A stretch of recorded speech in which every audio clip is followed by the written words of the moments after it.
Bien, muy buenos días, estimados compañeros y compañeras. ¿Qué tal amanecieron?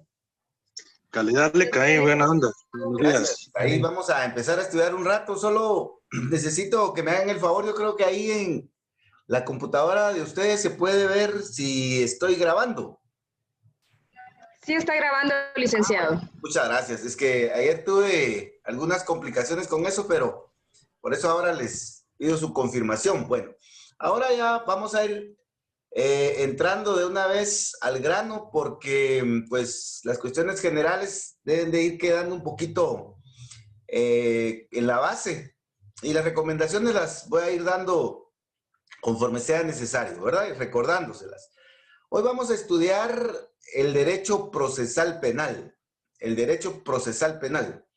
Creo que en esta materia, pues ya hemos estudiado un poco, algunos tienen un poco de experiencia también, pero siempre hay que afinar algunos detalles, especialmente en cuanto a comprender el nuevo sistema, como lo llama Alberto Binder, ¿verdad? Gran procesalista de América Latina. Y también ir comprendiendo algunos conceptos muy específicos. Realmente estudiar el nuevo sistema de justicia, pues es bastante extenso el tema y necesita estarlo estudiando constantemente, ¿verdad? Entre más práctica tiene uno, más va conociendo de ese proceso penal. Bueno, entonces vamos a empezar a recordar la base, a afinar la base de los conceptos que hemos estudiado en nuestros cursos de Derecho Procesal Penal, en nuestras clínicas, ¿verdad? Que recibimos o en las prácticas que hicimos en la universidad. Bueno, entonces, como siempre, vamos a empezar por el esquema general, el esquema más general que tenemos de el derecho procesal penal en Guatemala, ¿verdad?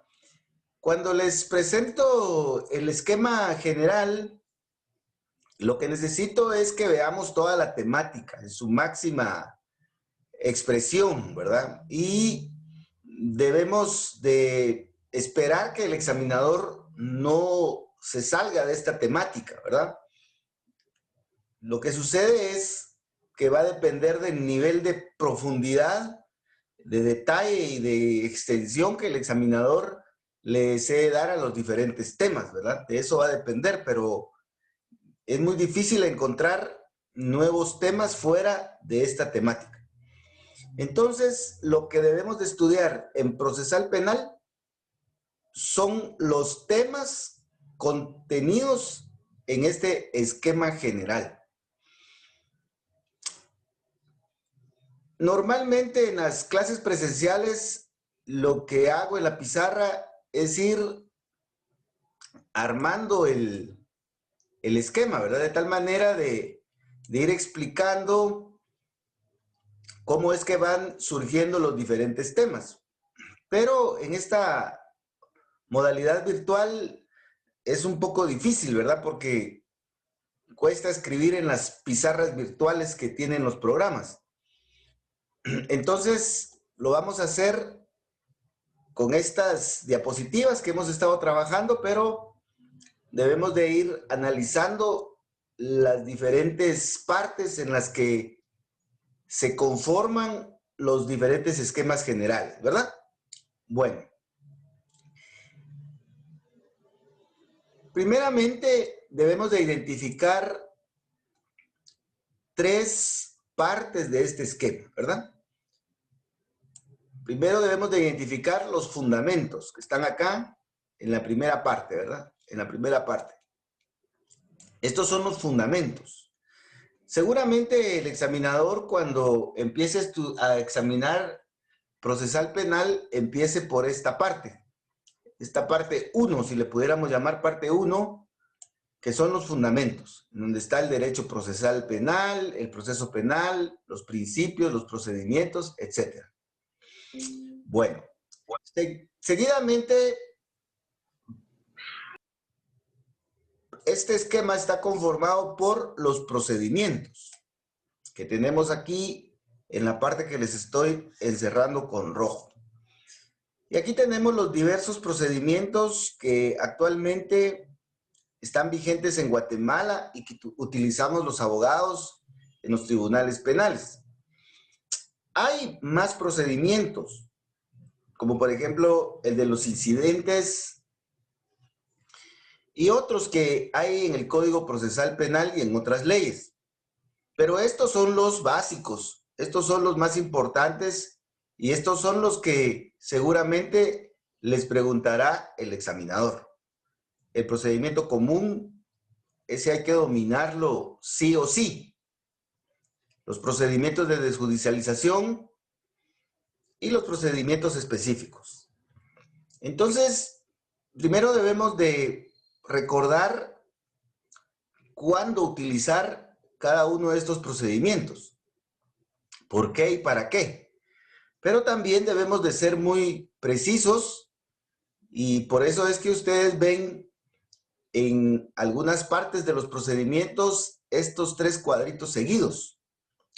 Porque lo que vamos a trabajar es cómo inicia, por ejemplo, la fase de investigación, cómo se desarrolla en su procedimiento básico y las diferentes incidencias que pueden haber en este desarrollo procedimental, para concluir con las formas en las cuales puede finalizar la investigación por parte del Ministerio Público. Entonces, inicio, desarrollo y fin. Y así vamos a encontrar esas 3 constantes en los diferentes procedimientos que vamos a estudiar, ¿verdad? Bueno, luego en este esquema podemos identificar otro tema importante que es el de los intervinientes en el proceso penal, en donde debemos de estudiar qué es el juez, su jurisdicción penal, la competencia penal y algunos detalles, ¿verdad? También el Ministerio Público, el Sindicado y el Defensor. Aquí hay algunos detalles importantes que debemos de recordar. Y en cuanto al agraviado o víctima que se puede convertir en querellante adhesivo, que en las últimas reformas al Código Procesal Penal hubo algunos detalles que cambiaron, ¿verdad? Buscando desarrollar más la tutela judicial efectiva a favor de la víctima. Y también vamos a estudiar los consultores técnicos y la Policía Nacional Civil. Creo que aquí le debemos de poner mucha atención a los consultores técnicos que pues son poco conocidos, poco utilizados dentro de los procedimientos y también se confunde mucho con los peritos. Entonces debemos de distinguir claramente a este interviniente, ¿verdad? Entonces, en términos generales, la imagen mental que debemos tener de este esquema general son estas 3 áreas que debemos nosotros de estudiar en el proceso penal guatemalteco. Los fundamentos, número 2, los procedimientos y número 3, los intervinientes. Entonces, el esquema general les va a servir para ir guiando su estudio, ordenado, ¿verdad? Sistemático. Y también ubicar por dónde va el examinador al momento en que les está preguntando, ¿verdad? Así no nos perdemos. Bueno, vamos a tratar de entrar en orden.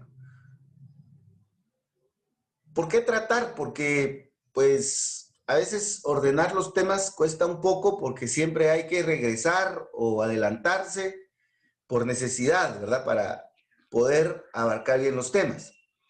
Entonces, vamos a empezar por donde siempre hemos empezado en las otras materias, que es la definición de derecho procesal penal. la definición de derecho procesal penal. Debemos de recordar que cuando hablamos de una definición de derecho procesal penal, estamos hablando de una concepción que actualmente tenemos del concepto, es decir, del derecho procesal penal. Si pudiéramos comparar lo que entendemos hoy por derecho procesal penal y proceso penal con lo que comprendieron los romanos, con lo que comprendieron los griegos, etcétera, seguramente existe una diferencia muy grande, ¿verdad? Aun cuando fueron grandes juristas. ¿Por qué? Porque tanto el derecho procesal penal como el proceso penal, pues han evolucionado y se han ido adaptando a las nuevas modalidades y nuevas exigencias de las sociedades del siglo XXI. Pues para muestra un botón, ¿verdad? Para muestra un botón. Actualmente hay necesidad de adaptarse a la virtualidad, a las audiencias electrónicas, dice la Corte Suprema de Justicia, o a las audiencias virtuales, dice la Corte de Constitucionalidad, como lo vamos a ver en los reglamentos. Entonces, cuando hablamos del derecho procesal penal y el proceso penal, estamos nosotros ante el último grito de la moda, es decir, lo último que el ser humano ha concebido como justicia penal en el caso de Guatemala. Entonces, ahí nos debemos de ubicar bien, ¿verdad? Seguramente los grandes juristas griegos, los grandes juristas romanos, españoles, etcétera, pues contribuyeron a la formación de estos conceptos, pero seguramente también no llegaron a construir o concebir este concepto en su totalidad. Entonces nosotros somos los beneficiarios de los conceptos más modernos y mejores elaborados para la administración de justicia, ¿verdad? Bueno, veamos entonces qué es el derecho procesal penal sobre la base de los conceptos que ya hemos repasado como generales, ¿verdad? No existe ninguna discusión en cuanto a que el derecho procesal penal pertenece al derecho público. Aquí en la fase pública no tenemos ese problema de que haya alguna discusión de que alguno de estos derechos pertenezca al área privada, como sí sucede en el área privada con derecho notarial y la confusión que existe con derecho procesal civil. Pero bueno, regresamos al derecho procesal penal y no existe discusión en cuanto a que el derecho procesal penal pertenece al derecho público. Y ya dijimos por qué al derecho público, ¿verdad? Y aquí les amplié ese esquema, perdón, les amplié esa característica con este esquema. Eso es lo correcto. Les amplié esa característica con este esquema. Y aquí podemos observar cómo aparece la división del derecho en el derecho público y en el derecho privado. Y aparecen todas las áreas del derecho público y aparece el derecho procesal. Entonces, el derecho procesal es la matriz de todos los derechos procesales. Y de ese derecho procesal se derivan todos los derechos procesales complementarios a los derechos sustantivos, ¿verdad? Entonces, esta es la idea concreta que fundamenta que el derecho procesal penal y el derecho procesal pertenece al derecho público, ¿verdad? Lógicamente, todos estos derechos procesales se relacionan con sus respectivas áreas sustantivas, ¿verdad? Pero eso no implica que por eso sean, en el caso del derecho privado, de este derecho privado, ¿verdad? Bueno, entonces, por favor, eso lo debemos de tener muy claro. Debemos de tener claro el esquema general de el proceso penal y también los diferentes esquemas específicos y más importantes que debemos de estudiar. Bueno, entonces seguimos bajando rápidamente en nuestra definición y encontramos que el derecho procesal penal, como las otras áreas del derecho, se conforman de principios. Esto lo vamos a ver más adelante. Como les dije ayer, el tema de los principios se resaltan en el derecho procesal penal. Aquí les pueden preguntar muchos principios y en el derecho de trabajo.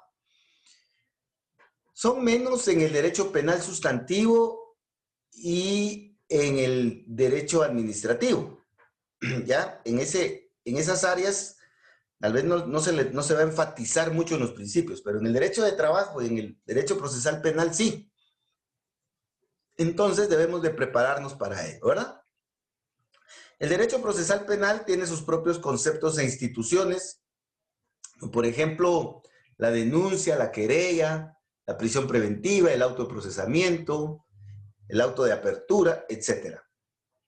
Hay una serie de doctrinas, como lo vamos a ver en la siguiente diapositiva, cuando veamos los sistemas de justicia penal, y también el derecho procesal penal está conformado en las diferentes jerarquías normativas, ¿verdad? Se recuerdan que tenemos el triángulo de la jerarquía normativa en Guatemala, con base en la ley del organismo judicial y la supremacía de la constitución política. Bueno, esa teoría es totalmente aplicable aquí en el derecho procesal penal, con la añadidura de los tratados y los convenios internacionales que también ya revisamos. Entonces, en Guatemala encontramos una serie de normas en el derecho internacional. Vamos a revisar los tratados y convenios internacionales en materia de derechos humanos.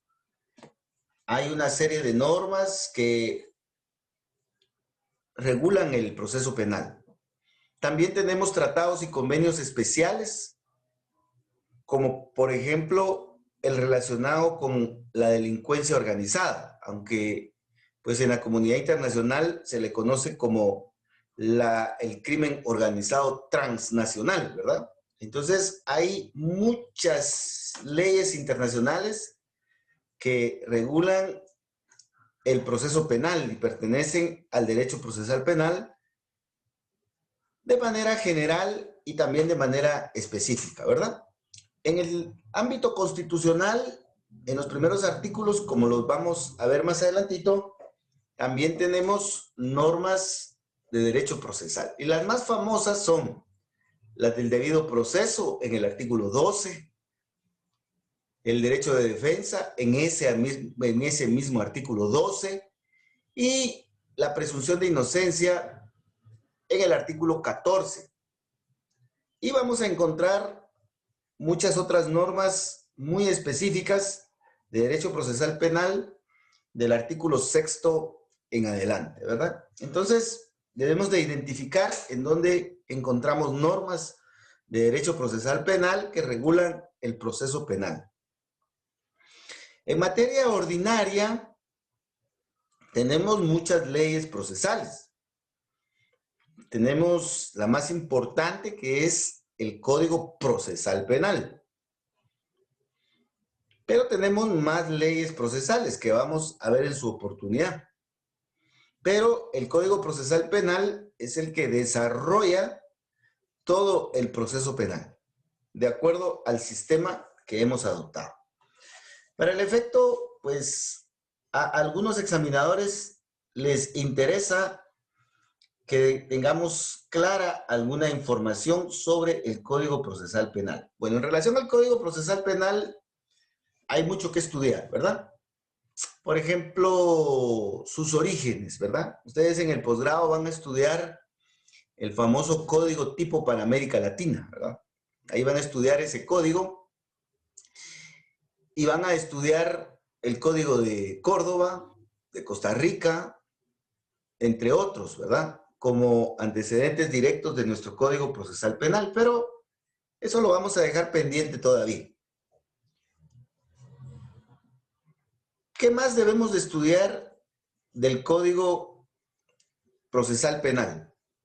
Muchas cosas. El sistema al que pertenece, los códigos que ha tenido Guatemala, etc. Pero solo vamos a circunscribir la información que nos puede preguntar el examinador. Entonces, el examinador en relación al código nos puede preguntar cuántos códigos procesales penales ha tenido Guatemala. Y entonces aquí con mucha certeza, de acuerdo a la profesora Avendaño y la investigación histórica que ella tiene en su libro respectivo, podemos afirmar que el Guatemala ha tenido 3 códigos procesales penales. Número 1, el Código de Procedimientos Penales, que se emitió durante el gobierno de José María Reina Barrios, el 7 de enero de 1898. Al finalizar el siglo XIX, Guatemala emite su primer Código Procesal Penal. Bueno, ¿y por qué no Justo Rufino Barrios, que fue gran reformador, que emitió el primer Código Civil, el primer Código de Comercio, el primer Código de Notariado, etcétera, no emitió el Código Procesal Penal? Debemos de recordar de que la justicia penal es un tema social muy sensible y es como un monstruo que duerme, ¿verdad? Que hay que tener cuidado para tocarlo, para moverlo, porque si no, nos puede hacer mucho daño, ¿verdad? Y parte de esa experiencia la cuenta la historia con el gobierno de Mariano Gálvez. Él, se recuerdan que intentó implementar en Guatemala las leyes de Livingston, que en los Estados Unidos impuso el sistema oral y el sistema de jurados. Sin embargo, pues esa idea fracasó y dicen que fue parte de los motivos por los cuales él fue derrocado por Rafael Carrera, ¿verdad? Entonces son algunos detalles que nos pueden servir para ir comprendiendo mejor este tema. El segundo Código Procesal Penal es el anterior al actual, ¿verdad? Que está contenido en el decreto 52-73 de fecha 5 de julio de ese mismo año, de 1973. Y finalmente tenemos nuestro actual Código Procesal Penal. Entonces, el examinador nos puede preguntar cuántos códigos ha tenido el Estado de Guatemala, y son estos 3, ¿verdad? En relación a estos códigos podemos estudiar mucho, como ya les dije. Por ejemplo, qué tendencia adoptaron, sus aciertos, sus desaciertos, qué hemos heredado. Bueno, una serie de cuestiones que ustedes van a estudiar en su posgrado cuando hagan investigación un poco más profunda sobre temas muy precisos. ¿Cuándo entró en vigencia el actual Código Procesal Penal? Pues a mí no se me olvida, porque recuerdo que en 1994 yo empecé a recibir procesal penal y mi profesor en ese entonces era magistrado, el licenciado Inestrosa López. Un señor ya grande de pelito blanco, parecía espumilla, pero tenía una característica el licenciado. Su voz era muy quedita, así muy bajita.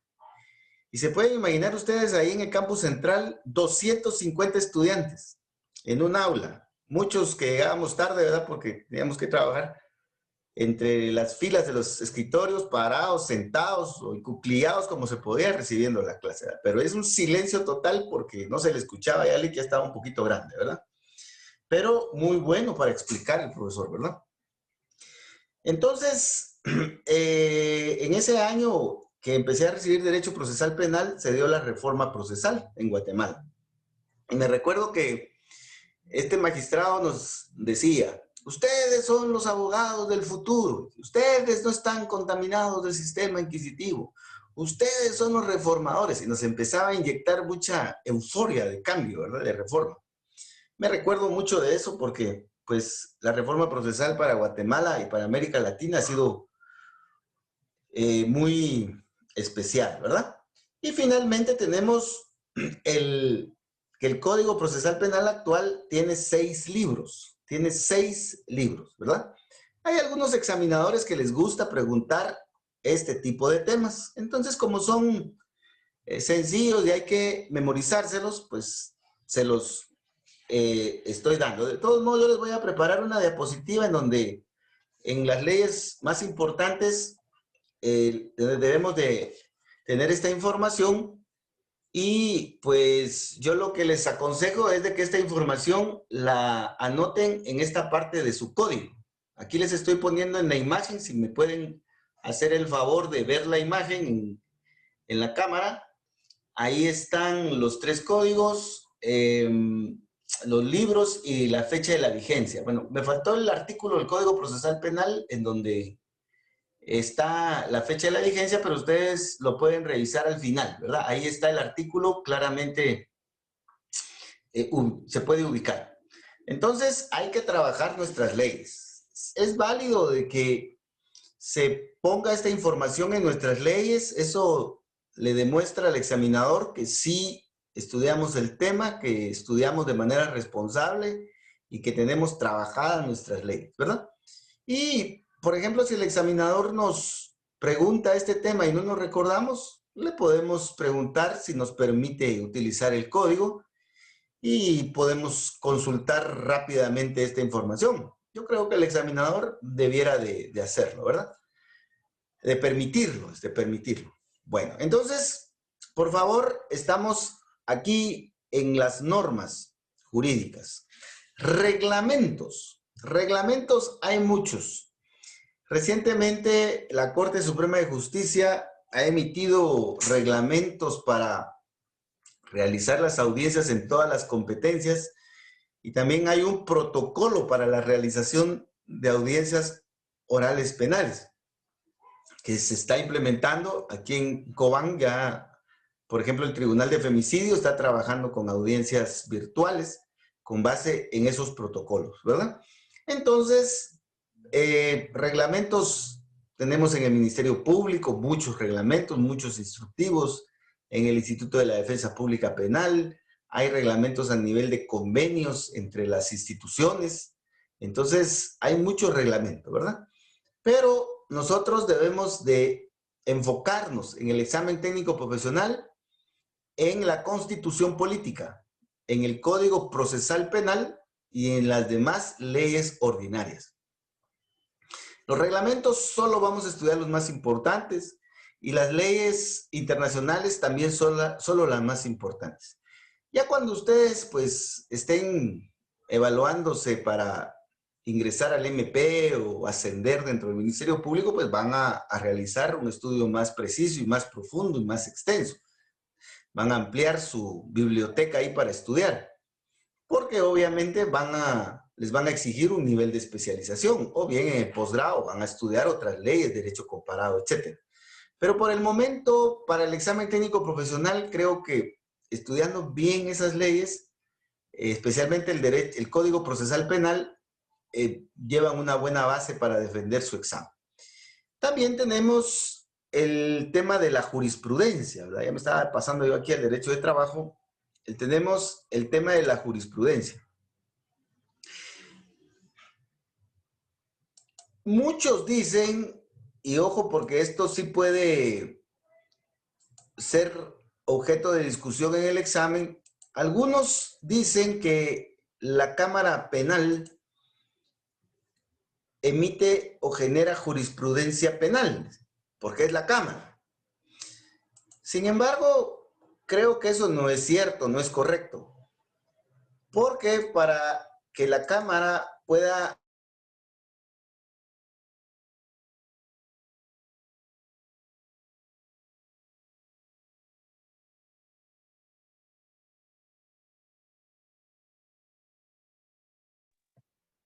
Se fue el audio, Milik.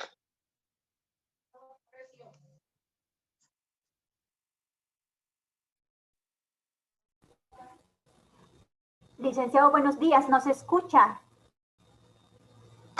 Muchas gracias. Sí, entonces, ¿qué fue lo que le pasó aquí? Gracias. Entonces, vamos a repetir la última parte. Gracias por avisarme. Veamos que en el caso de la jurisprudencia, algunos distinguidos profesionales afirman que la Cámara Penal sí sienta jurisprudencia penal. Sin embargo, creo que eso no es correcto y les voy a decir mis fundamentos y ustedes los pueden revisar y pueden también formar su propia opinión. Recuérdense que en el examen técnico profesional ustedes van a ir a defender sus conocimientos, no los conocimientos míos ni de sus profesores, sino que los de ustedes. Entonces ustedes deben de formar sus propias convicciones jurídicas. Para que haya jurisprudencia, es necesario que en la ley se reconozca esa facultad. Como sucede con el artículo 43 de la Ley de Amparo, en donde se reconoce la facultad de la Corte de Constitucionalidad para sentar jurisprudencia constitucional en todas las materias con 3 fallos.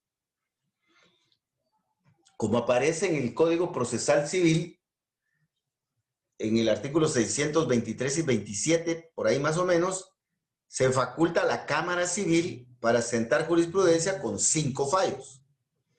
Pero en el Código Procesal Penal y en todas las leyes vigentes actualmente, no hay ningún artículo que le reconozca a la Cámara Penal su facultad jurisprudencial. En ese sentido, pues la Cámara no puede sentar jurisprudencia. Lo que sí hace es crear precedentes judiciales, pero no formalmente jurisprudencia. Lo que sucede con este fenómeno es que cuando hay precedentes de la Cámara Penal, normalmente los jueces inferiores, como las salas, los tribunales de primer grado, pues lo que hacen es observar el fallo de la Corte, ¿verdad? De la Cámara Penal, perdón, de la Cámara Penal. Porque pues todos sabemos que si el asunto sigue sin obedecer esos precedentes, al final la Cámara pues decidiría conforme a los precedentes. Entonces, el efecto pues es bastante similar. Pero técnicamente regresamos a que la Cámara Penal no tiene facultad jurisprudencial. Entonces, esto quiere decir que la única que puede emitir jurisprudencia procesal penal es la Corte de Constitucionalidad, pero desde la perspectiva constitucional. Y recuerdo que en la parte general vimos un ejemplo de jurisprudencia procesal penal.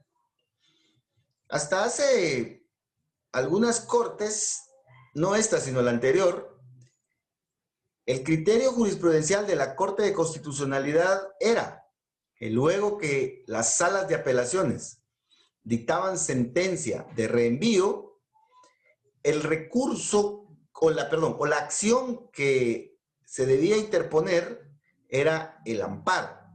Y todos presentamos en su oportunidad amparo.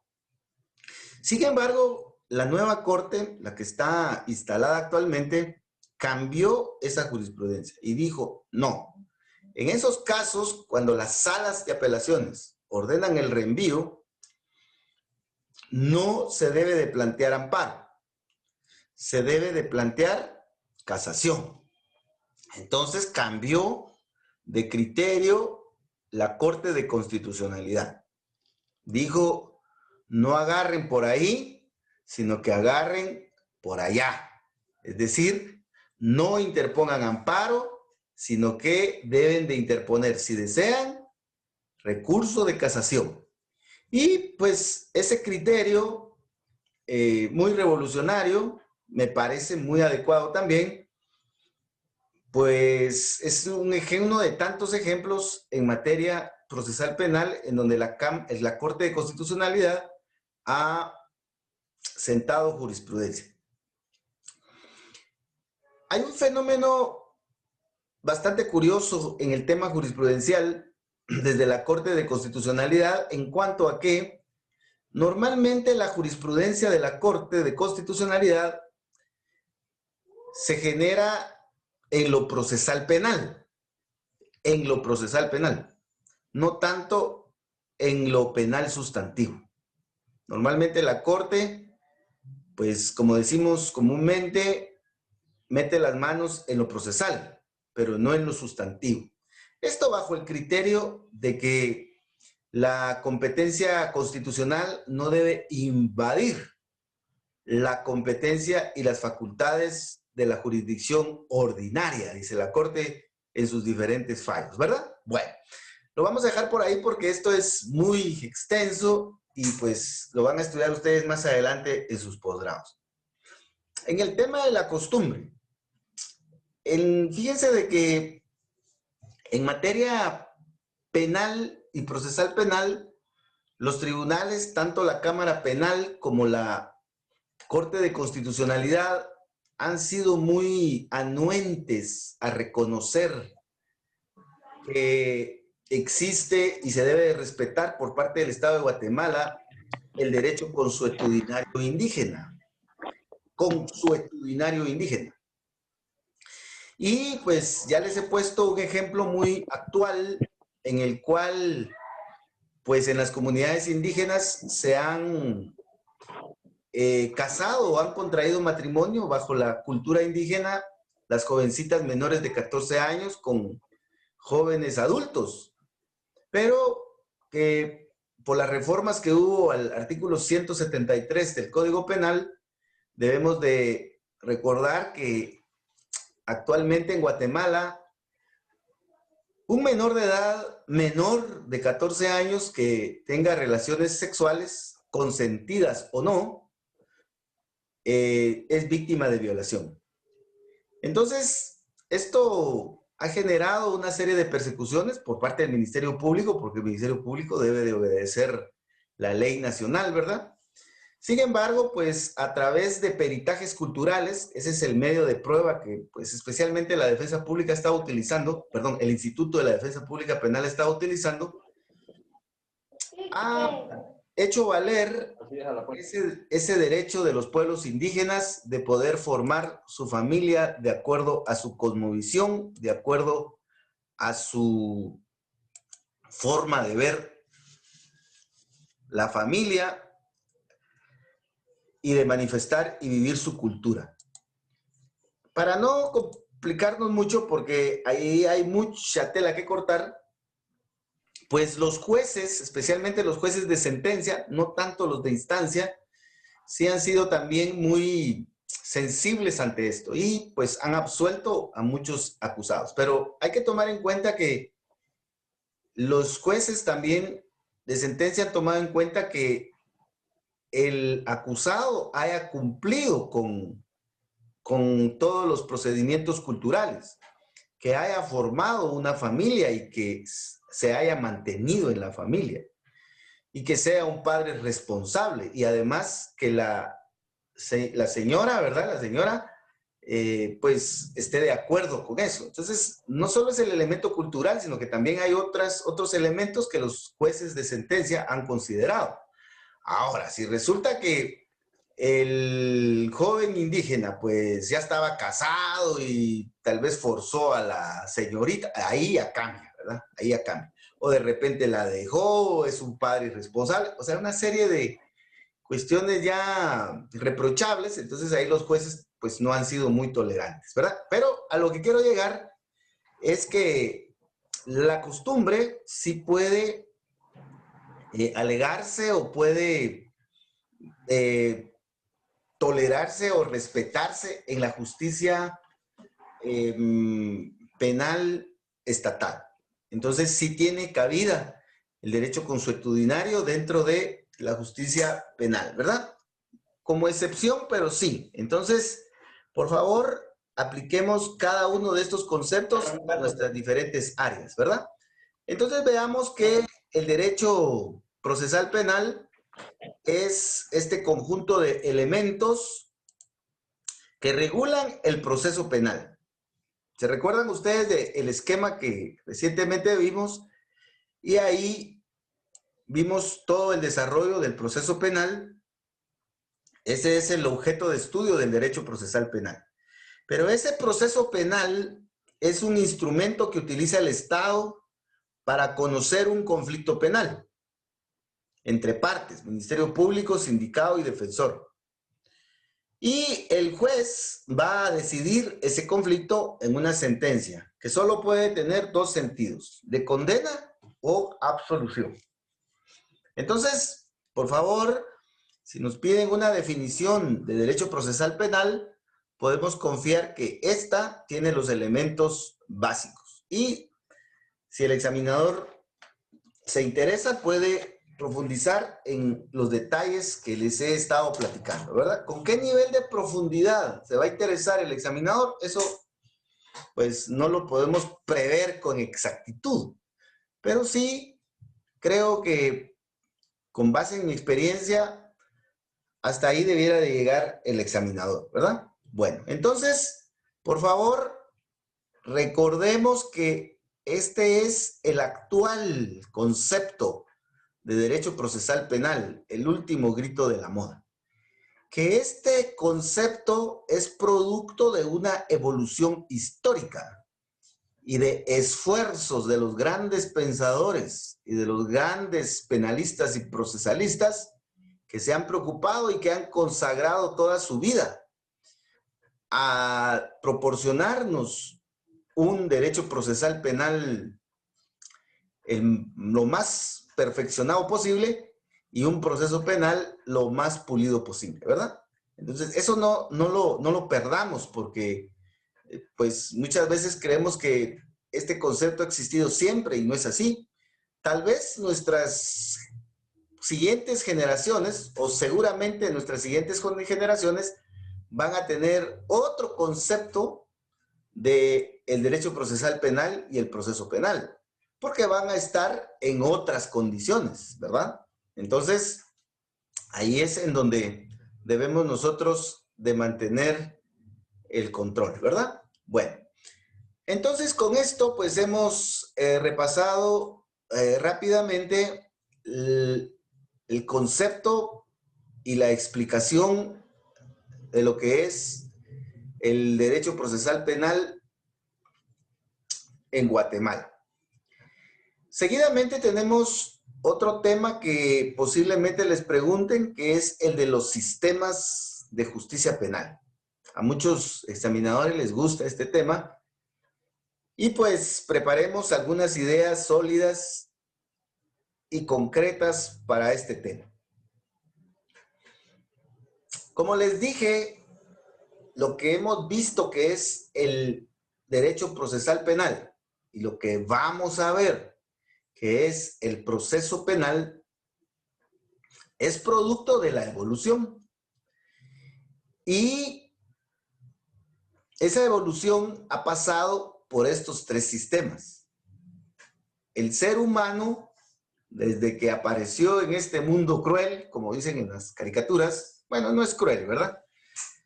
Desde que el ser humano apareció en esta tierra,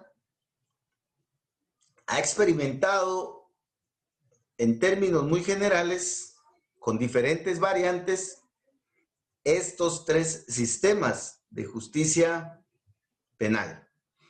Recuérdense que esto que tenemos acá es un esfuerzo del profesor Alberto Binder, que recientemente falleció, argentino, el padre de la reforma procesal penal en América Latina, en la última reforma.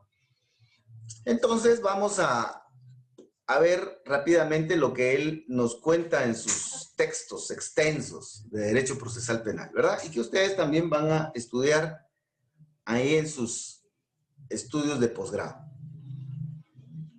Bueno,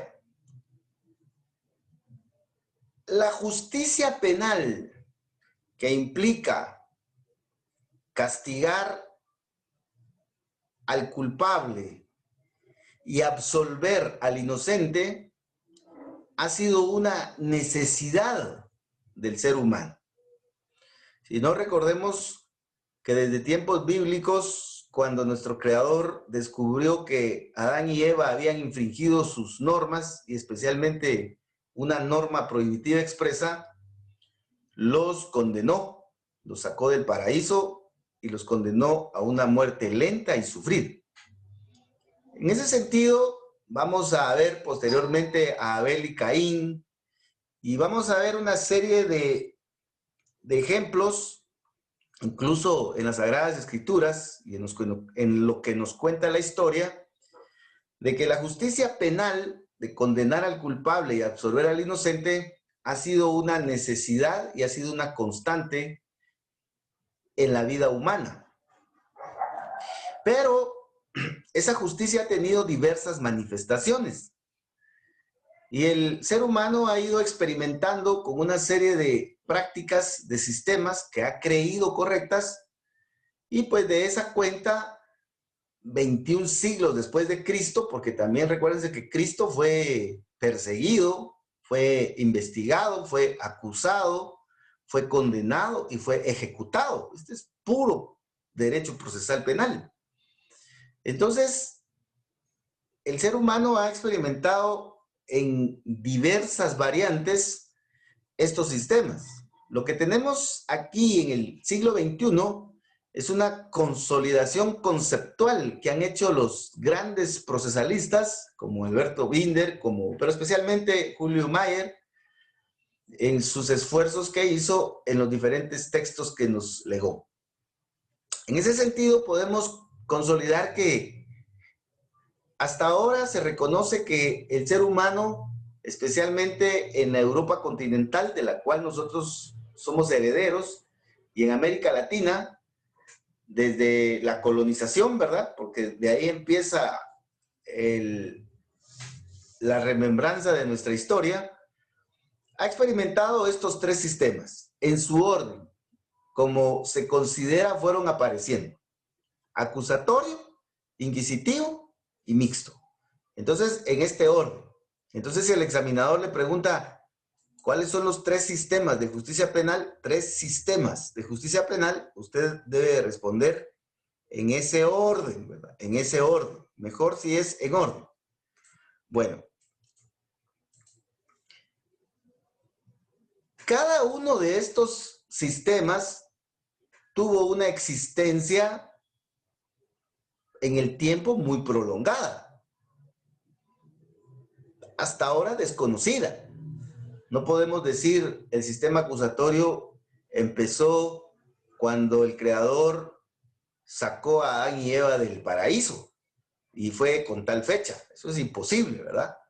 O la Iglesia Católica empezó con el sistema inquisitivo a partir del Papa Pío XV, no sé qué papa pudo haber sido, o el sistema mixto. Eso es absolutamente imposible. Pero sí podemos reconocer estos sistemas en etapas muy extensas de nuestra experiencia, ¿verdad? Y en cada uno de estos sistemas existieron muchas variantes o muchas peculiaridades de acuerdo a la ideología y sobre todo a la religión de los pueblos antiguos, ¿verdad? Debemos de recordar de que los pueblos antiguos estaban muy influenciados por la religión, ya sea porque fueran politeístas o porque fueran monoteístas, ¿verdad? Porque creyeran en muchos dioses o solo en uno, ¿verdad? Bueno, entonces todo este tipo de elementos contextuales pues diversificaron estos modelos, pero en el siglo XXI, es decir, hoy, nosotros solo vamos a mencionar las características más importantes, las que nos pueden dar una idea clara de en qué consistió ese sistema, ¿verdad? Bueno, el sistema acusatorio. El sistema acusatorio es el primer sistema de justicia que el ser humano inventó, implementó y practicó para administrar justicia penal y satisfacer esa necesidad de justicia de la sociedad, ¿verdad? Entonces, ¿cuáles son las características más importantes de este sistema? Primeramente, la jurisdicción penal corresponde a tribunales populares. Bueno, entre más antiguo era el pueblo, más popular era el tribunal. Por ejemplo, hubo pueblos muy antiguos que se reunían en el centro de la comunidad y el pueblo en general, pues, decidía si condenaba o absolvía al acusado. En otras variantes, pues, se nombraban representantes. Y la última forma de tribunales populares lo tenemos aquí en los Estados Unidos con el juicio de jurados, en donde los jurados son designados bajo un sistema aleatorio como representantes del pueblo. Entonces, imagínense, han subsistido estos modelos y lo tenemos en el país más poderoso del mundo, ¿verdad? Bueno, aunque eso pues a veces está todavía en tela de juicio, ¿verdad? El sistema acusatorio se caracteriza porque la persecución penal corresponde a un acusador. En los pueblos antiguos, pues no existía el poderosísimo MP. El Ministerio Público fue apareciendo en los últimos siglos para evitar la venganza, para evitar la arbitrariedad del acusador privado. Si recordamos el juzgamiento de Cristo, pues no tenemos un ministerio público, ¿verdad? El acusado es sujeto de derechos, igual que el acusador. Este sistema consideraba al acusado como una persona, como un sujeto de derechos, que había que respetarle sus derechos, no como un objeto, como sí lo hizo el sistema inquisitivo. Y si analizamos la película que dicen que representa lo más fiel posible el juzgamiento de Cristo, debemos de recordar que Poncio Pilato le preguntó que si era cierto que él era el rey de los judíos. Entonces le dio el derecho de defensa, ¿verdad? Y él le dijo, tú lo has dicho. Algo así le dijo, ustedes sabrán más de esto, ¿verdad? De esta historia. Entonces, a Cristo se le dio la oportunidad de que él se defendiera. Obviamente, pues, no hubo abogado, ¿verdad? Pero sí tuvo esa oportunidad, se le dio, se le respetó por parte del Estado romano ese derecho, ¿verdad? Eso solo es un ejemplo, ¿verdad? Hay muchas otras injusticias que se ven en ese juzgamiento a la luz de la técnica jurídica, ¿verdad? Aparte de la religión. El punto concreto es que en el sistema acusatorio se consideró al acusado como un sujeto de derechos. El sistema acusatorio se caracteriza porque el proceso se desarrolla en un debate público, oral, continuo y contradictorio. Así como todos queremos que nos juzguen, ¿verdad? No en secreto, no en papeles. La valoración de la prueba es conforme al sistema de la íntima convicción, es decir, que es el convencimiento de los jueces o de los juzgadores, ya sea el pueblo o sus representantes, los que finalmente deciden la condena o la absolución. Y la sentencia es resultado de la naturaleza del juicio, es decir, lo que sucedió en el juicio es la base para emitir la sentencia. Entonces, este sistema acusatorio, con todas sus variantes, tiene estas características. Este es el primer modelo que posteriormente, especialmente en la Edad Media, bajo la influencia de la Iglesia Católica y el Imperio Romano, para el caso de nuestra historia, fue sucedido por el sistema inquisitivo. Sistema inquisitivo. ¿Qué caracteriza a este sistema inquisitivo? Pues primeramente que hay un monarca, hay un príncipe, hay un rey, hay un patrón, dirían los muchachos actualmente, ¿verdad? Y él es el que imparte justicia. Recuérdense que en el modelo medieval, el monarca, el príncipe Y hablando de príncipe, ¿cuándo juegan los príncipes azules? Bueno, si alguien sabe, me avisa. Entonces, veamos que en este modelo, el monarca o el príncipe es el rey, ¿verdad? Él es el que administra, él es el que legisla. Uno que dijo, yo soy la ley, ¿verdad? Mi voluntad es la ley. Y el rey es el que juzga. Vamos a ver que el rey se cansó de juzgar tanto porque era una tarea muy cansada y entonces empezó a delegar en jueces y magistrados esa facultad, pero siempre controlada por él en este modelo.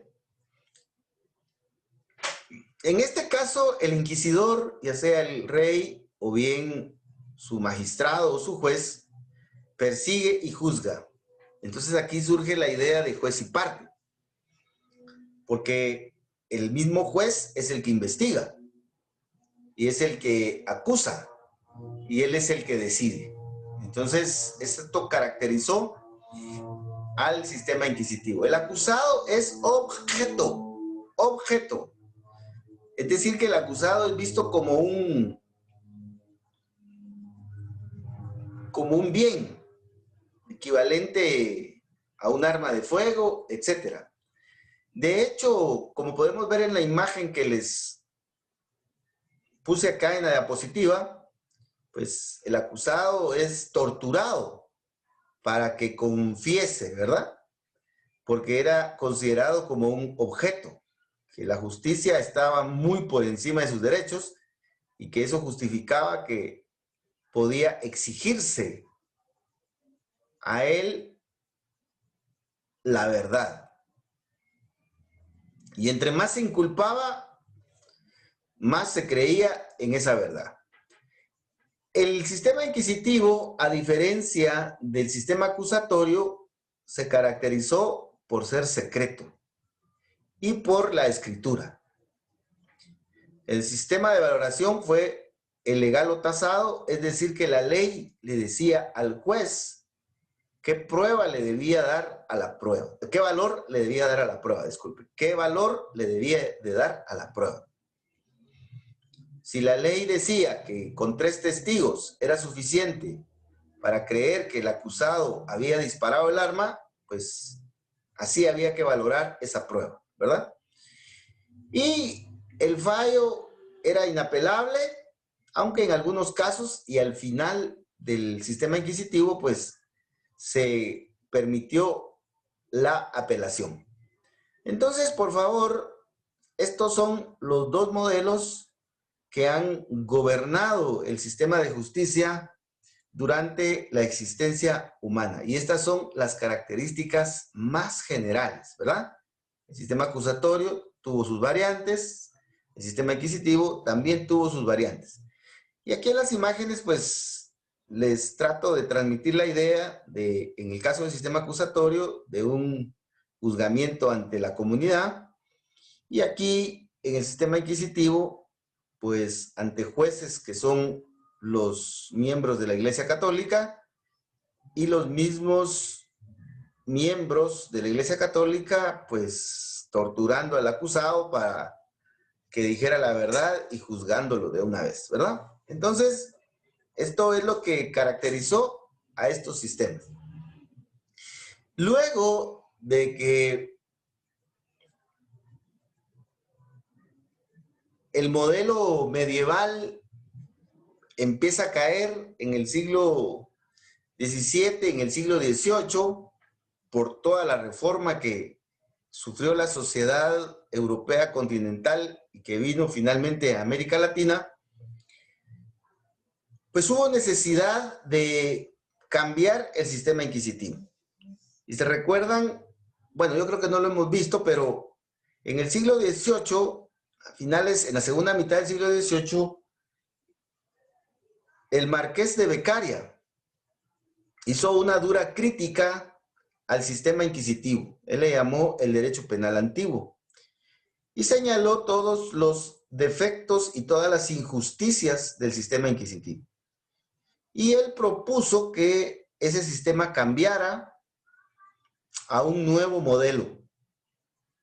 Él propuso de que la justicia penal debía de estar en la ley, que debía de oralizarse toda la justicia y que además debían de observarse una serie de principios que hicieran a la justicia penal más humana. Entonces, todas estas ideas, con otras que fueron añadiéndose por grandes juristas, generaron la caída del sistema inquisitivo, aunque para el caso de América Latina y Guatemala llegó muchos siglos después. Pero actualmente, pues, creemos que hemos cambiado de modelo. Y entonces surge un nuevo modelo que es el sistema mixto, que es el que se supone que tenemos en vigencia actualmente. ¿Y en qué consiste este sistema mixto? Pues este sistema mixto, como su nombre lo dice, mezcla características del sistema acusatorio con el sistema inquisitivo, tratando de generar un nuevo modelo. ¿Y qué es lo que lo caracteriza? Primeramente, el sistema mixto ha sido conocido por diferentes normas. Se le conoce como sistema mixto, como sistema acusatorio formal, como sistema mixto con tendencia acusatoria. O sea, recibe muchos nombres. Bueno, en este sistema, la jurisdicción penal está a cargo de los tribunales. Esto quiere decir que los jueces son los que juzgan. Ellos son los que juzgan. Y hay un ente del Estado que persigue penalmente. Entonces aquí encontramos la separación de funciones. El que persigue y acusa es uno, y el que juzga y decide es otro, ¿ya? Entonces tenemos estas dos funciones separadas, ¿ya? En el sistema inquisitivo estaban juntas. En el sistema acusatorio no tenemos a un MP. Bueno, en el sistema mixto el acusado es sujeto de derechos y se presume su inocencia, ¿ya? Como dicen los ángeles azules, inocente, tierna, tiene su mirada. Bueno, entonces aquí se presume su inocencia y el acusado vuelve a ser considerado sujeto de derechos y no objeto de derecho. El procedimiento es mixto, dice. ¿Por qué? Porque hay una investigación a cargo del Ministerio Público o bien del juez de instrucción. Eso va a depender de qué variante de este modelo se adopte. Hay una fase intermedia, hay un juicio oral y hay también posibilidad de impugnar. Entonces, si nosotros miramos esta característica de la literal E de elefante, vamos a encontrar que estas características las tenemos nosotros en nuestro actual modelo. El sistema de valoración puede ser de íntima convicción, de libre convicción o sana crítica. Y esta característica también la adoptamos nosotros, que es la característica que está en el artículo 186 del Código Procesal Penal y 381 por ahí del Procesal Penal. Y finalmente también en el sistema mixto se reconoce el recurso de casación y apelación sobre errores jurídicos y el recurso de revisión. Entonces, estas son las características del tercer modelo que ha experimentado la Europa continental y la América Latina. Entonces, ¿cuál sería la pregunta que el examinador nos puede hacer en este tema? Dígame cuáles son los sistemas de justicia penal que han existido. Entonces, usted le menciona esos tres. De ahí, usted debiera estar preparado para que le pregunte, dígame en qué consiste el sistema acusatorio, en qué consiste el sistema inquisitivo, en qué consiste el sistema mixto.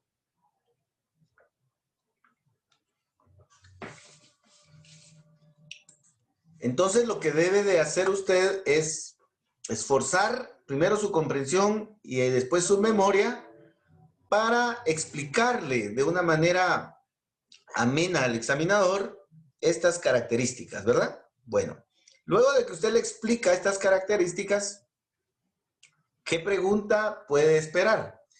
Bueno, de esos sistemas, ¿cuál es el que adopta Guatemala? Le va a decir, puede preguntar.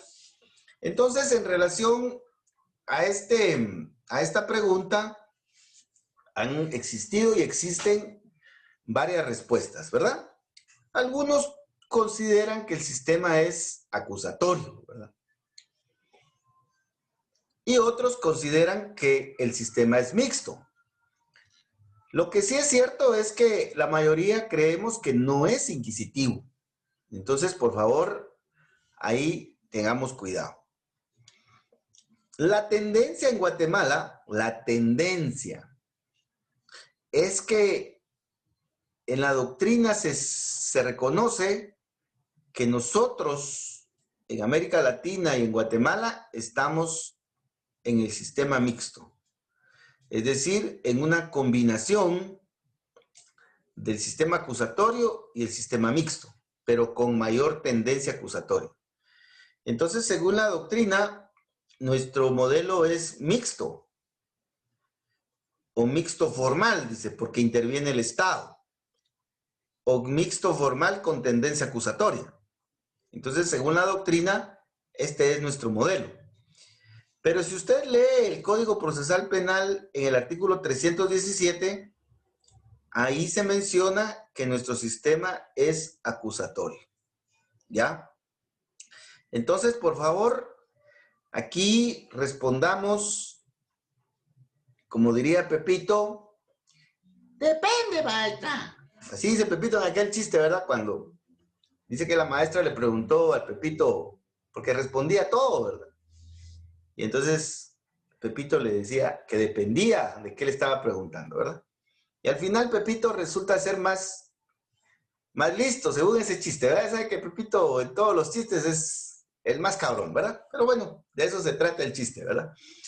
Entonces aquí usted le dice, depende, Vic. No, no le va a decir así, ¿verdad? Entonces le va a decir, si es desde la perspectiva doctrinaria, entonces el sistema que adoptamos es mixto, mixto formal o mixto con tendencia acusatoria. Si es conforme a la ley, el sistema es acusatorio. Entonces usted debe de finalmente irse a la ley, ¿verdad? Y si la ley dice acusatorio, es porque es acusatorio. Esta última pregunta de qué sistema estamos nosotros puede tener un debate muy fuerte con el examinador. Pero usted debe de tomar una postura, defenderla y pues respetar la opinión del examinador. No va a ponerse usted en la actitud de querer imponer su opinión sobre la del examinador. No va a querer usted corregir al examinador, ¿ya? Ni tampoco decirle que el examinador no sabe o menos que no entiende, porque eso sí sería confrontarlo muy abusivamente y eso sí le podría restar muchos puntos, ¿ya? Entonces, por favor, aguántese, ¿verdad? Aguántese. Y dígale, licenciado, disculpe, yo creo que de acuerdo a la ley y al artículo tal, el sistema es acusatorio, porque aquí en Guatemala impera la ley. Y según la doctrina, pues es mixto. ¿Y por qué? Entonces usted puede explicarle con base en las características del sistema mixto, ¿ya? Debe de manejar también su examen porque recuérdese que el objetivo es aprobarlo. Y si confrontar al examinador no nos conviene, pues no lo hagamos. Eso no quiere decir que no defendamos nuestras ideas y que tomemos una postura y que le digamos al examinador que disculpe, pues que respetamos su opinión, pero creemos que la opinión de nosotros es la que es correcta. Y eso también el examinador lo puede valorar, ¿verdad?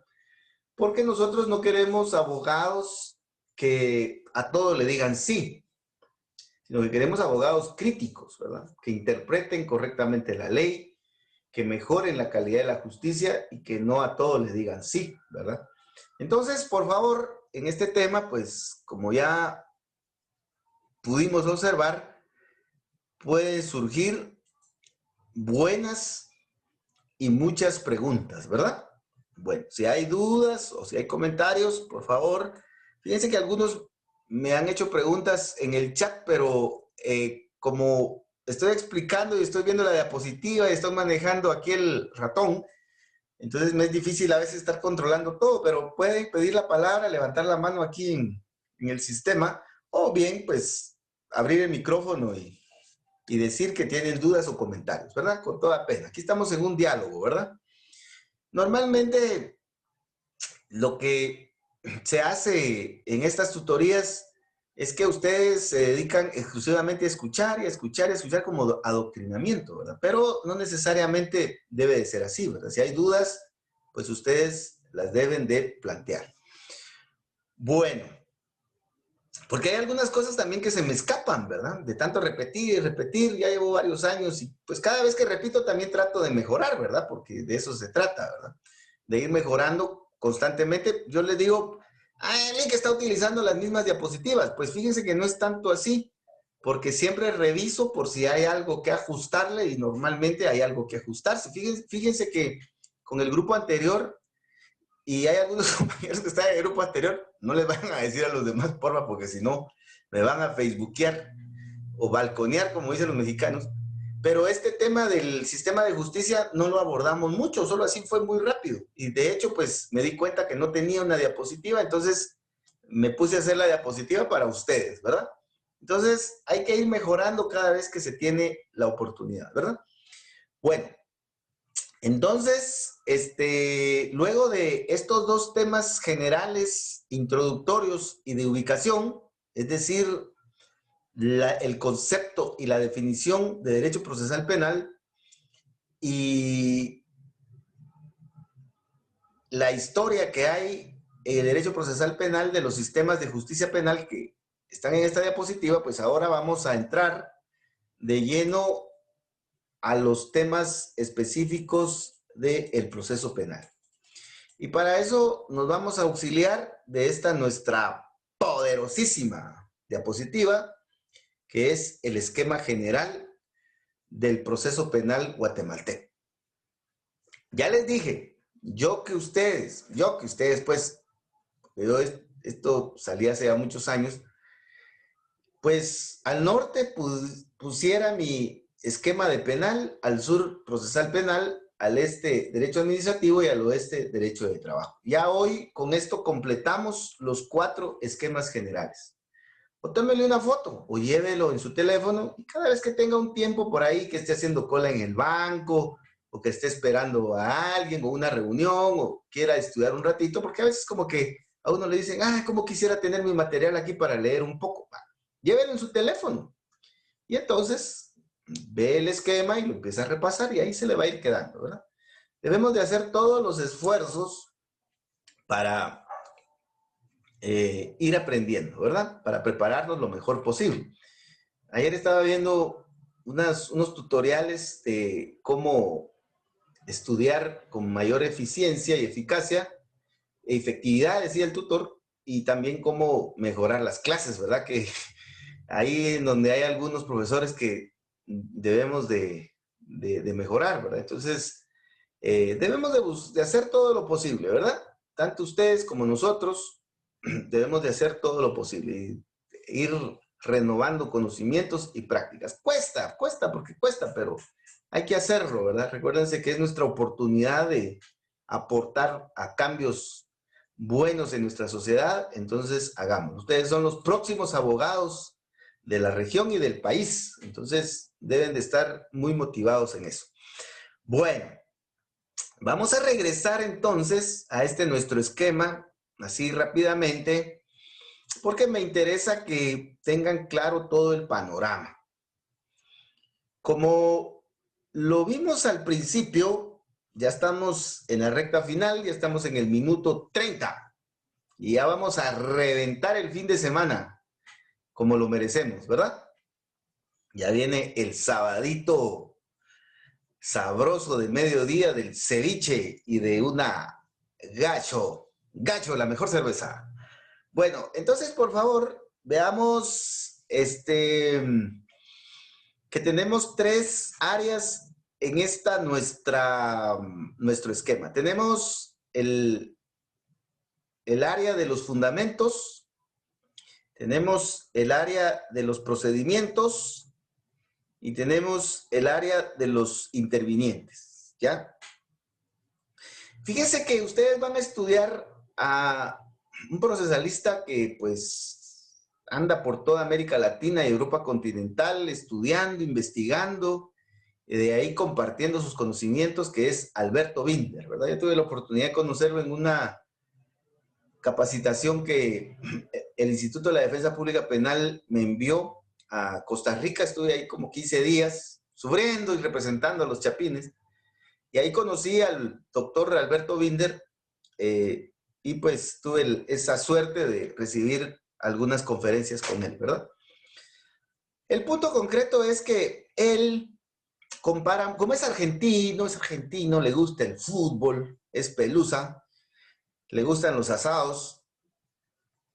Entonces, él compara mucho la justicia penal con el fútbol.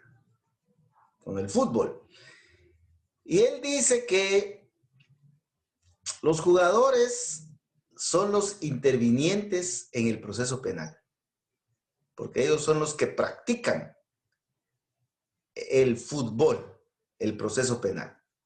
El que investiga es el MP, el que acusa es el MP, es decir, el que lleva la pelota y el que quiere meter gol y el que mete gol es el MP. La defensa es la que defiende, la que trata de evitar que el MP meta goles, que condenen al acusado, y el árbitro es el juez, el que dice si es gol o no es gol, y quién ganó y quién perdió. Entonces, él dice, los jugadores que juegan el juego de la justicia, dice. O sea, él así se refiere, y pues sí, es muy acertado, porque él lo que desea es darnos así muy sencillamente esos conceptos, ¿verdad? Nos dice también que los procedimientos son las reglas con las cuales se juega este juego, dice. Entonces, ¿cuáles son las reglas del fútbol? Bueno, en primer lugar, deben de haber 11 jugadores en cada lado, debe haber una pelota de tales dimensiones, deben de haber 2 tiempos, y el que meta más goles, de acuerdo a los reglamentos, gana. Hay un procedimiento, ¿verdad? Primero se juega el primer tiempo y después se juega el segundo tiempo. Y debe de haber un descanso en medio. Ese es el procedimiento. Y hay una serie de reglas, ¿verdad? Que el fuera del lugar, que el tiro de esquina, etc. Entonces, a propósito de Chaxel también, ¿verdad? Que hay un tiro de esquina, pero ese tiro de esquina es muy peligroso, ¿verdad? Más cuando jugamos los veteranos ahí los sábados, ¿verdad? Ahí es muy peligroso ese tiro de esquina. Bueno, entonces veamos, por favor, compañeros, que para que se les vaya quitando el sueño voy a hacer un TikTok aquí y un concurso de TikTok jurídico. Bueno, ya vamos finalizando, compañeros. Ya es el último esfuerzo. Vamos. Entonces veamos, por favor, que este fútbol tiene un procedimiento y aquí en procesal penal tenemos un procedimiento. El más importante es el procedimiento común y tenemos otros procedimientos como los de desjudicialización y los específicos. Y tenemos variantes, ¿verdad? Y aquí en la primera parte tenemos los fundamentos. Los fundamentos. Los jugadores de fútbol, de baloncesto, de voleibol, sabemos que deben de tener fundamentos, ¿verdad? Deben de tener condición física, deben de tener salud, deben de entrenar, deben de tener las prácticas, las prácticas básicas bien pulidas. Por ejemplo, un deporte muy técnico es el baloncesto, por ejemplo, ¿verdad? Hay que saber recibir la pelota, hay que saber pasar la pelota, hay que saber rebotar, no hay que estar viendo la pelota para rebotar. Ya hay quienes hasta se la cruzan entre las piernas, hay que saber triplear, hay que tener un buen tiro, o sea, una serie de cuestiones técnicas que son los fundamentos. Me recuerdo una vez que fuimos a jugar con el licenciado Giovanni Beltetón cuando estuvo ahí en el CUNOR, y él fue reconocido como el mejor jugador del campeonato en esa época, hace algunos años. Y a él le preguntaron y le dijeron, mire, ¿y qué les aconseja a ustedes a los jóvenes del baloncesto? Los fundamentos, dijo. Los fundamentos son importantes, ya saber el pívot y todo lo demás. Les digo esto porque yo lo que necesito es que con ejemplos sencillos y prácticos esto quede lo mejor posible, ¿verdad? Bueno, lo mismo puede pasar en las diferentes áreas en las que ustedes se desempeñan, ¿verdad? Como docentes, como chefs, no sé a qué se dedican. A todos con precisión, pero en todo debe de haber fundamento. Y aquí igual, los abogados que trabajamos derecho procesal penal o en la justicia penal debemos de tener fundamentos y muy buenos fundamentos. Y eso lo vamos a encontrar en esta primera parte. Entonces, por favor, para recordar que se nos quede de una vez, primera parte, fundamentos. Aquí vamos a empezar. Procedimientos, número 2, e intervinientes, número 3. Estas son las 3 áreas que debemos de estudiar. Si usted desea ganar el privado de la fase pública, debe saber estas 3 áreas. Si usted desea entrar a la litigación penal, debe de saber estas 3 áreas. Así de sencilla es la idea, ¿verdad? Entonces vamos a empezar por la número 1. Aunque todas se relacionan, pero para estudiar vamos a empezar por los fundamentos, ¿verdad? Vamos a empezar por los fundamentos. En esta diapositiva, pues les incluí aquí abajo una imagen de una sala de audiencias, en donde tenemos a los jueces penales de este lado, aquí donde les estoy subrayando, y tenemos a las partes. Aquí a los lados tenemos el estrado del acusado y de los órganos de prueba y tenemos al público, ¿verdad? Y podemos ver que hay una discusión del asunto. Entonces, esa es la idea que debemos tener de la justicia penal, ¿verdad?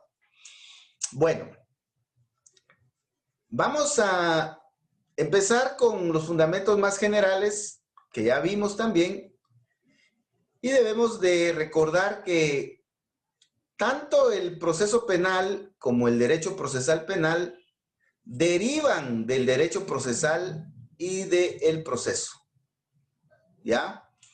Entonces, el derecho procesal es una parte del derecho público que estudia el proceso,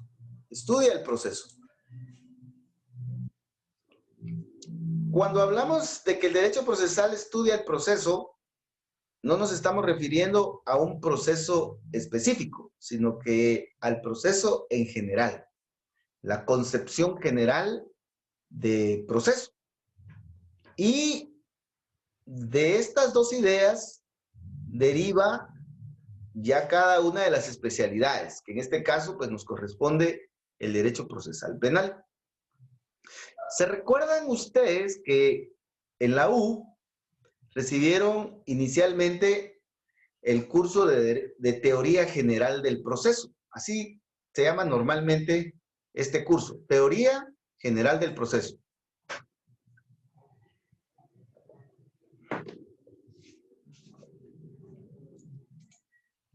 Este curso lo que trata es de darnos la idea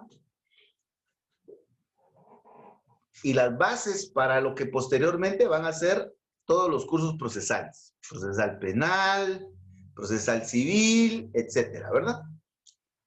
Y ahora con la modificación de los pensum en las universidades, se han incluido muchos cursos procesales que a mí me parece que son muy buenos, como el procesal constitucional. Hace algunos semestres estaba hablando con el licenciado Germán Cal y le digo, mira vos, Lick, le dije, ¿y qué curso estás dando aquí, no? Procesal constitucional, vos. Ya, bueno, qué bonito ese curso. Pues yo no lo recibí, ¿verdad? Porque en mi pensum no estuvo ese curso, pero ahora, revisando en varias universidades, están esos cursos que son importantes, ¿verdad? Entonces, por favor, veamos que el derecho procesal lo que hace es estudiar todos los derechos procesales y estudiar el proceso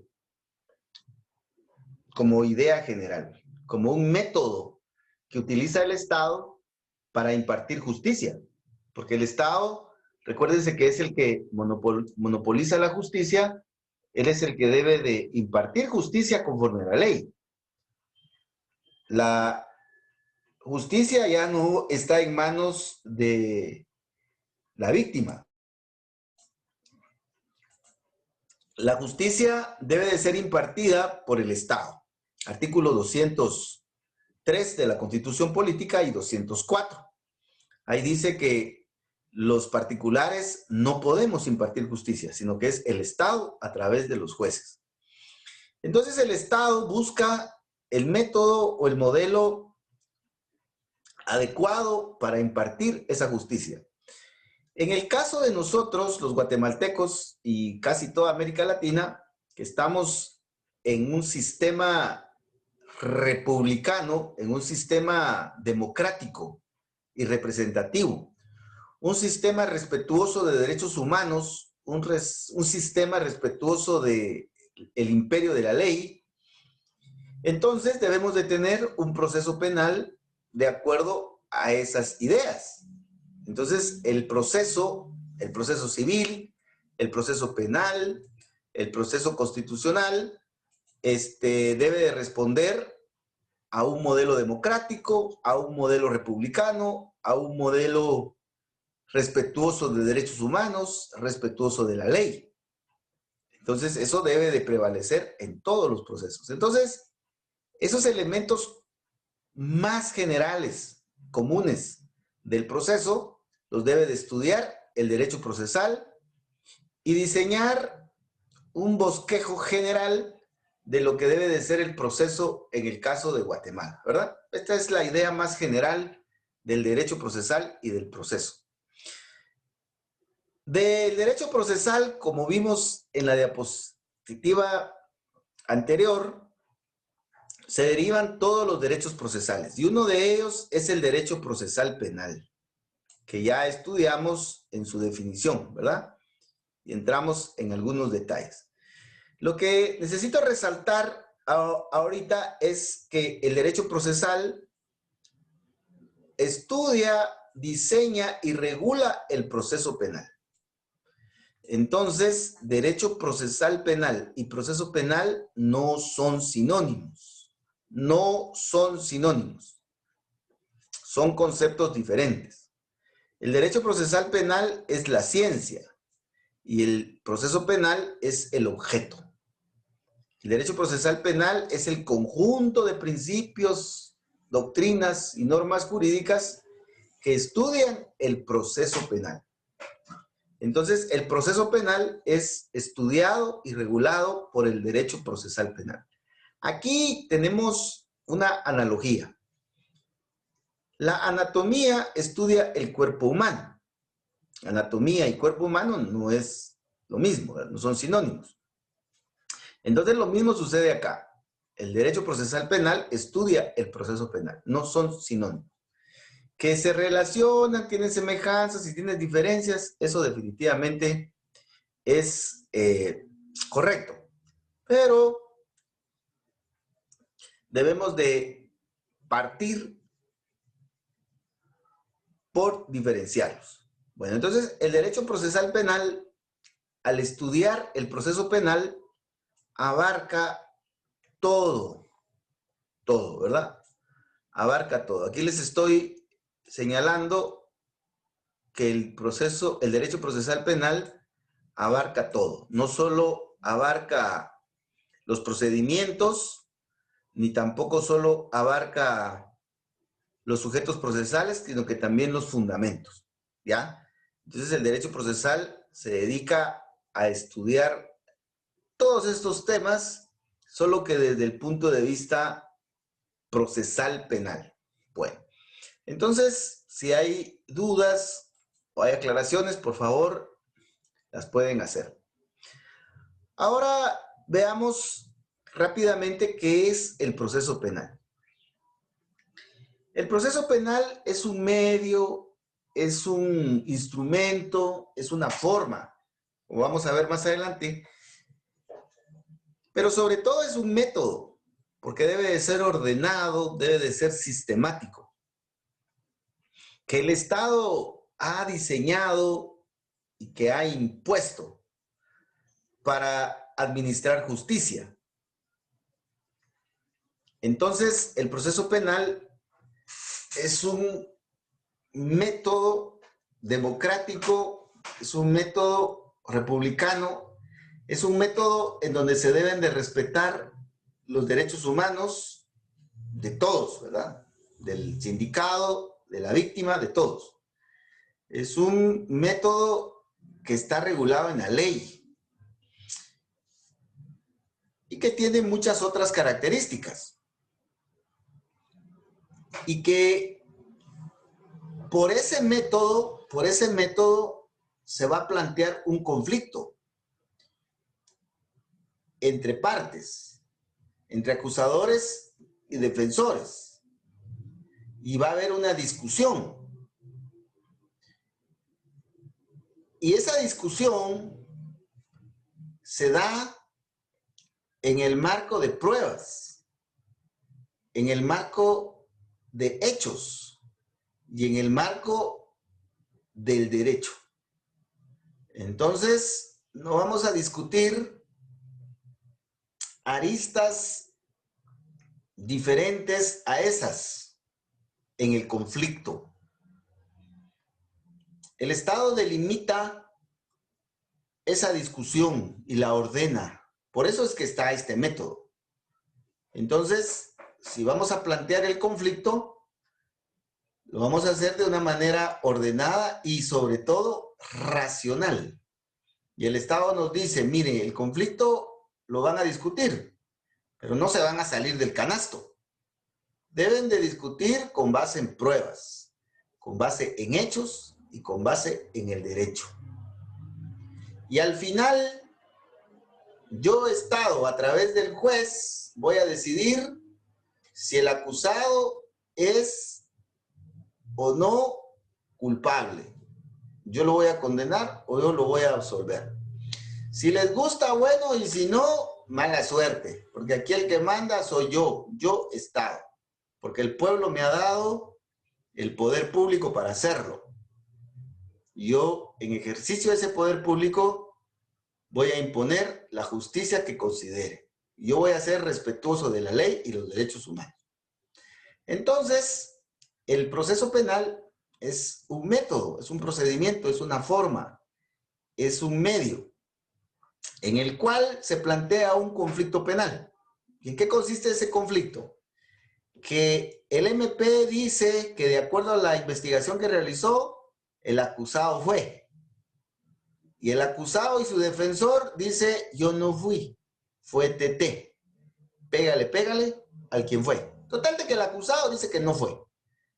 El MP pide una condena y el acusado pide su absolución y libertad. Entonces, en eso consiste el conflicto. Recuérdense que en un conflicto hay un sí y hay un no, si no, no fuera conflicto. Si el MP diría sí y la defensa diría sí, pues no hay conflicto porque hay dos sí. Si el MP dice no y la defensa dice no, pues entonces no hay conflicto. Pero si el MP dice sí y la defensa dice no, entonces hay conflicto. Entonces, en ese conflicto y en ese método se va a discutir si lo correcto es sí o lo correcto es no, con base en pruebas, en hechos y en derecho. ¿Y quién va a decidir? El juez, en nombre del Estado. Entonces, por favor, el proceso penal en eso consiste, en ese método, en ese medio, en esa forma, en ese instrumento.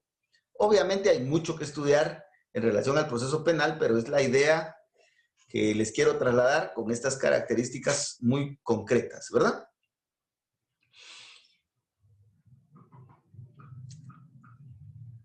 Señor fiscal, si usted desea que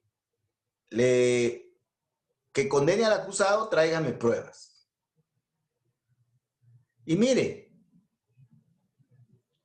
yo voy a condenar o absolver con base en los hechos del auto de apertura y la acusación. No me traiga hechos diferentes. Y yo, juez, voy a establecer si existen esos hechos y aparte, ¿qué delito es?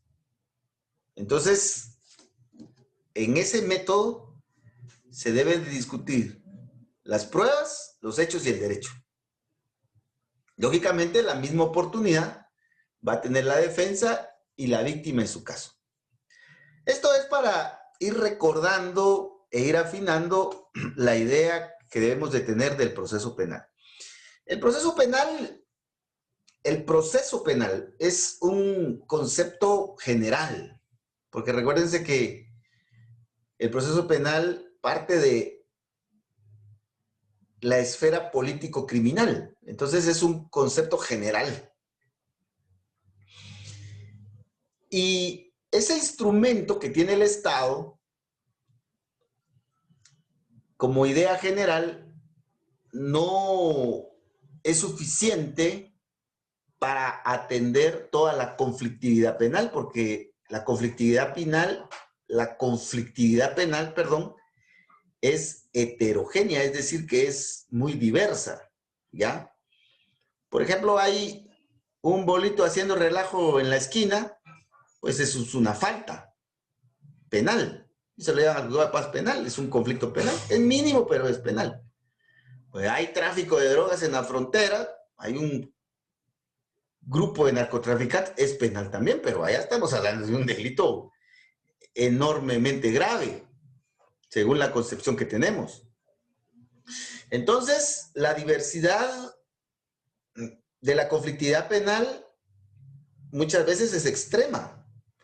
Entonces, el Estado debe de buscar mecanismos adecuados para juzgar al bolito de la esquina que está haciendo relajo y juzgar al gran narcotraficante que le está haciendo daño a la sociedad. Pero no va a utilizar un mismo procedimiento porque saldría muy caro. ¿Cuánto nos cuesta a nosotros, al Estado de Guatemala, el procedimiento para investigar, para llevar a juicio, juzgar y condenar a un delincuente de crimen organizado? Nos cuesta muy caro, muchos recursos. Pero ¿será que esos mismos recursos vamos a utilizar para sancionar a ese bolito de la esquina que está haciendo relajo? No, porque el nivel de daño es muy diferente. ¿A qué quiero llegar con esto? Ya vamos a ir finalizando. Eso nos quedan 5 minutitos. Que el proceso penal es una idea general, pero necesita diversificarse para atender la conflictividad penal. Y de ahí surgen los procedimientos penales. De ahí surgen los procedimientos penales. Entonces, los procedimientos penales son una diversificación del proceso penal para atender los diferentes niveles de conflictividad penal. Y entonces, así es como surgen los diferentes procedimientos. El más complejo, amplio, grande y caro que tenemos es el procedimiento común. Este es el más amplio, el procedimiento común. Procedimientos cortos que pretendemos sean baratos y no muy complicados, los procedimientos de desjudicialización. Y tenemos otros procedimientos que son combinadones, que algunos nos pueden salir un poquito caros, dependiendo del delito. Tenemos los procedimientos específicos. Entonces, estos procedimientos nos van a servir para ir tratando los diferentes niveles de lesividad que causa la conflictividad penal. Entonces, por favor, no confundamos el proceso penal con el procedimiento penal. El proceso penal es la idea general de un método que debe utilizar el Estado para impartir justicia penal. El procedimiento penal es la diversificación en detalle de ese proceso penal para atender los diferentes niveles de conflictividad. Ya, entonces, de esa cuenta es que los procedimientos penales que tenemos en Guatemala los podemos empezar a clasificar en estos 3 grupos. Bueno, para ir finalizando, el procedimiento común está diseñado para los conflictos más graves. Asesinatos, secuestros, narcotráfico, crimen organizado, etc. Por eso es el más caro, es el más caro. A nosotros nos sale carísimo ese procedimiento. ¿Cuánto? Veamos el presupuesto que se está proponiendo y que se debe de aprobar antes del 15 de diciembre de este año para que opere y rija en el 2021. ¿Cuánto se le asigna al sector justicia? ¿Cuántos millones de quetzales se le asigna a todo el sistema de justicia? OJ, MP, Instituto de la Defensa Pública, Sistema Penitenciario, PNC, etcétera. Veamos cuánto se le asigna al sector justicia. Entonces, por favor, veamos que este procedimiento común es carísimo, pero está diseñado para los conflictos más graves. Los procedimientos de desjudicialización, aunque esto lo vamos a desarrollar despacio más adelante, recibe otros nombres, son procedimientos que están diseñados para atender los delitos leves, los pequeños, los que no son muy graves. Como dice la doctrina, los de bagatela. Y estos procedimientos lo que buscan es atender conflictos que no son graves, tratan de que el procedimiento sea corto, que sea rápido, que sea barato, pero sobre todo que haya una indemnización a la víctima. Porque entonces, con una indemnización, la víctima se va contenta, dice, bueno, por lo menos se hizo un poco de justicia y yo estoy tranquilo, regreso a mi vida normal. Y entonces, aquí tenemos por excelencia al criterio de oportunidad, que es el procedimiento tipo de desjudicialización, la suspensión condicional de la persecución penal. Estos 2 son los que más se apegan al concepto de desjudicialización, y la conversión y la mediación, que pues tiene algunas características, pero la doctrina y la ley aquí los agrupa. Y finalmente tenemos los procedimientos específicos, estos procedimientos que por política criminal del Estado, el Estado ha decidido que a través de estos procedimientos se atiendan ciertos conflictos. Por ejemplo, la estafa mediante cheque no se va a atender en un procedimiento común, sino que hay un procedimiento especial que es el juicio por delitos de acción privada, que está aquí en el número 2. Una falta, el bolito de la esquina que está haciendo relajo, pues no vamos a movilizar a la Interpol por él, vamos a llevarlo al juzgado de paz para que ahí se le aplique un juicio por faltas. Y así vamos a ver que cada procedimiento de estos tiene su propio grupo de conflictos que debe de ser atendido, ¿verdad? Entonces, por favor, veamos que a esto obedece esta clasificación. Finalmente, toda esta construcción de procedimientos que lógicamente nosotros debemos de estudiar, aquí pues lógicamente incluidos los recursos, ¿ya? Están con base en principios. Los principios son los fundamentos de estos procedimientos y debemos de estudiar también los principios. Ya que nosotros tenemos los fundamentos, sabemos los detalles del procedimiento, entonces también debemos de estudiar los jugadores, cómo pueden ser, cómo se clasifican, qué facultades tienen, es decir, los intervinientes, ¿verdad? Entonces, compañeritos, por favor, ahí lo vamos a dejar. Para la próxima sesión, pues vamos a darle continuidad a este tema y vamos a pasar ya directamente a los principios y vamos a entrar ya a analizar el procedimiento común en todos sus detalles básicos para que usted pueda defender su examen técnico profesional. Entonces, si hay dudas, pues puede plantearlas. Si no, pues le agradezco bastante. Yo les voy a trasladar esta presentación más tardecito y también ayer tuve un poquito de problema con la grabación de los videos. Se los voy a estar trasladando de hoy a mañana o más tarde el lunes para los que lo soliciten, ¿verdad? Entonces, les agradezco bastante, que pasen un feliz fin de semana y si Dios así lo permite, nos miramos el día lunes. Feliz fin de semana, compañeros. Feliz día. Licenciado. Gracias. Cuídese mucho, Lick. Nos vemos. Gracias, Lick. Gracias, igual.